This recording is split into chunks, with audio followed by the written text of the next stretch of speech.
ఈరోజు వంగవీటి మోహన్ రంగారావు గారి 37వ వర్ధంతి కార్యక్రమాన్ని రీసెంట్ రోడ్లో చేయడం జరిగింది.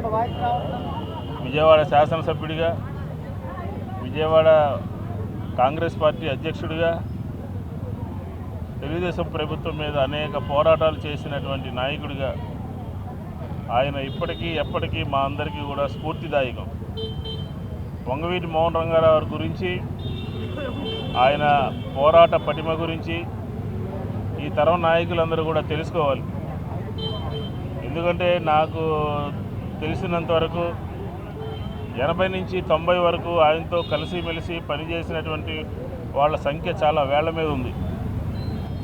ఒక ప్రభుత్వము, ఎన్టీ రామారావు గారి ప్రభుత్వము ఏ రకంగా విజయవాడ నగరంలో పోలీసు రాజ్యాన్ని నడిపింది, ఏ రకంగా ప్రజా వ్యతిరేక నిర్ణయాలు తీసుకుంది, ఆ నిర్ణయాల్ని ఏ రకంగా మోహన్ రంగారావు గారు ప్రజల్ని సమీకరించి ఆ ప్రభుత్వం మీద ఏ రకమైనటువంటి పోరాటం చేశారో మనందరికీ రికార్డెడ్గా ఉంది. ఈ తరం నాయకులందరూ కూడా ఆయన ఆదర్శంగా తీసుకోవాలి. విజయవాడ నగరంలో 5వ నెంబర్ పోలీస్ స్టేషన్లో లాకప్ డెత్ జరిగిన, అలాగే పేట్ల నరసింహరావు అని చెప్పని 2 టౌన్ పోలీస్ స్టేషన్లో ఒక లాకప్ డెత్ జరిగిన, అలాగే పోలీసులు శిరోమండనం, ఒక మహిళకి శిరోమండనం చేసిన, ఆ రోజుల్లోనే ప్రజా వ్యతిరేకంగా పోలీస్ బిల్లుని ఒకటి తీసుకురావడం జరిగింది. ఆ పోలీస్ బిల్లును కూడా ప్రభుత్వము, ఎన్టీ రామారావు ప్రభుత్వము విత్డ్రా చేసుకునేంత వరకు కూడా ఆయన పోరాటం చేయడం జరిగింది. అలాగే ఇంకా అనేక ప్రజా సమస్యలు, ఏదైతే విజయవాడ నగరంలో ఇళ్ల పట్టాలు ఇవ్వలేదో, ఏదైతే క్రీస్తురాజపురంలో ఇళ్ల పట్టాల కోసం వంగవీటి మోహన్ రంగారావు గారు డిసెంబర్ 22వ తారీఖున ఆ సంవత్సరంలో బయలుదేరితే అమెరికన్ హాస్పిటల్ దగ్గర పోలీసులు రోడ్డు మీద ఆపి చెక్ చేసి చేయటం మూలంగా ఆయన రోడ్డు మీద కూర్చోవడం జరిగింది. తరిమిల అక్కడి నుంచి నిర్మల హృదయ భవన్ దగ్గరికి ఒక వెన్యూ మార్చుకోవడం జరిగింది. అంటే పేదల పట్ల, ఈ సమాజంలో ఉన్నటువంటి అన్నార్థుల పట్ల వాళ్ళ గొంతుకుగా మారినటువంటి వ్యక్తి వంగవీటి మోహన్ రంగారావు గారు. ఆయన అడుగుజాడలో ఈరోజు మేమందరం నడుస్తూ ఉన్నాం. రాబోయే రోజుల్లో వైఎస్ జగన్మోహన్ రెడ్డి గారి నాయకత్వంలో 2.0లో ఖచ్చితంగా వంగవీటి మోహన్ రంగారావు గారికి కొన్ని సందర్భాల్లో జరగకపోవచ్చు, కానీ ఆయన పట్ల అమితమైనటువంటి గౌరవం కలిగినటువంటి వ్యక్తులుగా, పార్టీగా ఆయన పేరు చిరస్థాయిగా నిలిచిపోయే విధంగా చేయడం జరుగుతుంది అని చెప్పిన కూడా ఈ సందర్భంగా నేను మనం చేస్తా ఉన్నాను. చాలా ఆశ్చర్యం వేస్తూ ఉంది.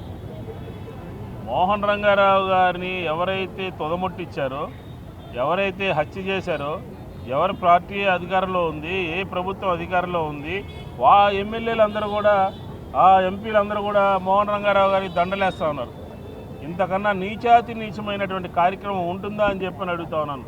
మీరు ఎందుకు ఆ రోజు హోమ్ మినిస్టర్ రాజీనామా చేశాడు? హత్య జరిగిన సందర్భంలో హోమ్ మినిస్టర్ రాజీనామా చేశాడు కదా. అలాగే ఎన్టీ రామారావు గారు విజయవాడ వచ్చాడు కదా. ఎన్టీ రామారావు గారి ప్రభుత్వం 1989లో ఎందుకు ఈ రాష్ట్ర ప్రజలందరూ కూడా ఆగ్రహంతో ఆ ప్రభుత్వాన్ని సాగనంపారో మీరందరూ కూడా ఒకసారి ఆలోచన చేసుకోండి. కాబట్టి తెలుగుదేశం పార్టీకి నైతిక హక్కు లేదు. మోహన్ రంగారావు గారికి దండేయడానికి తెలుగుదేశం పార్టీకి, తెలుగుదేశం నాయకులకి దండలేసేటటువంటి నైతిక హక్కు లేదు. ఈ తెలుగుదేశం పార్టీ వాళ్ళు ఎలా తయారయ్యారంటే ఎన్టీ రామారావు గారికి వెన్నుపోటు పడిస్తారు, ఎన్టీ రామారావు గారిని అది పదవీచ్యుతుని చేస్తారు, ఎన్టీ రామారావు గారికి దండలేస్తారు. వంగవీటి మోహన్ రంగారావు గారిని మీ ప్రభుత్వంలోనే హత్య చేయిస్తారు, మీ పోలీసులే సహకారం ఇస్తారు, మళ్ళీ మీ ఎమ్మెల్యేలు, మీరు ఎంపీలే దండలేస్తారు. ఇది తెలుగుదేశం పార్టీ దుర్నీతి. కాబట్టి ఖచ్చితంగా చెప్తా ఉన్నాం, వంగవీటి మోహన్ రంగారావు గారు మాకు ఎప్పటికీ ఆదర్శం. ఆయన బాటలో నడుస్తాం. ఆయనకు సంబంధించినటువంటి కార్యక్రమాలని ఎల్లవేళలో కూడా తూచా తప్పకుండా ఏదైతే ప్రజల పక్షాన్ని నిలబడాలి అని చెప్పాను, ప్రభుత్వం చేస్తున్నటువంటి అప్రజాస్వామిక విధానాలకు వ్యతిరేకంగా పోరాటం చేయాలని ఏదైతే వంగవీటి మోహన్ రంగారావు అనుకున్నారో ఆ దిశగా మేమందరం కూడా అడుగులు వేస్తాము అని చెప్పని కూడా ఈ సందర్భంగా తెలియజేసుకుంటూ జోహార్ వంగవీటి మోహన్ రంగారావు, జోహార్ వంగవీటి మోహన్ రంగారావు, జోహార్ Vangaveeti Mohan Rangarao. Local to global news at your fingertips. మీ చేతిలో ఒక ఆయుధం. Download Raw TV app. Media legend Ravi Prakash is back.